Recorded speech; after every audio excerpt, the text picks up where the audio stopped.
In the year 1843, a man was born who was to have a profound effect upon the lives of millions of people.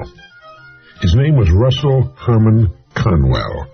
He became a lawyer, then a newspaper editor, and finally a clergyman. It was during his church career that an incident occurred which was to change his life and the lives of countless others. One day a group of young people came to Dr. Conwell at his church and asked him if he'd be willing to instruct them in college courses. They all wanted a college education, but lacked the money to pay for it. He told them to let him think about it, and come back in a few days.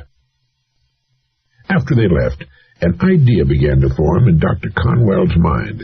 He asked himself, why couldn't there be a fine college for poor but deserving young people? And before very long, the idea consumed him. Why not indeed? It was a project worthy of 100% dedication. Complete commitment, and almost single-handedly Dr. Conwell raised several $1 million, with which he founded Temple University, today one of the country's leading schools. He raised the money by giving more than 6,000 lectures all over the country, and in each one of them he told a story called Acres of Diamonds.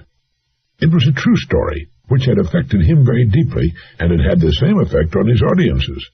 The money he needed to build the college came pouring in. The story was the account of an African farmer who heard tales about other farmers who had made millions by discovering diamond mines. These tales so excited the farmer that he could hardly wait to sell his farm and go prospecting for diamonds himself. So he sold the farm and spent the rest of his life wandering the African continent, searching unsuccessfully for the gleaming gems which brought such high prices on the markets of the world.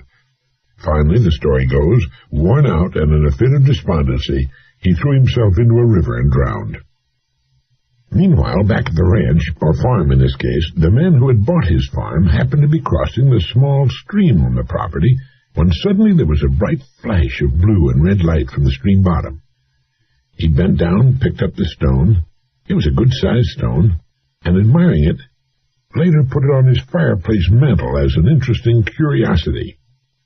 Several weeks later, a visitor picked up the stone, looked closely at it, hefted it in his hand, and nearly fainted. He asked the farmer if he knew what he'd found.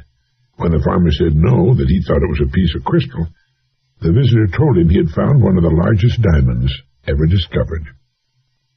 While the farmer had trouble believing that, he told the man that his creek was full of such stones, not as large perhaps as the one on the mantel, but, well, they were sprinkled generously throughout the creek bottom.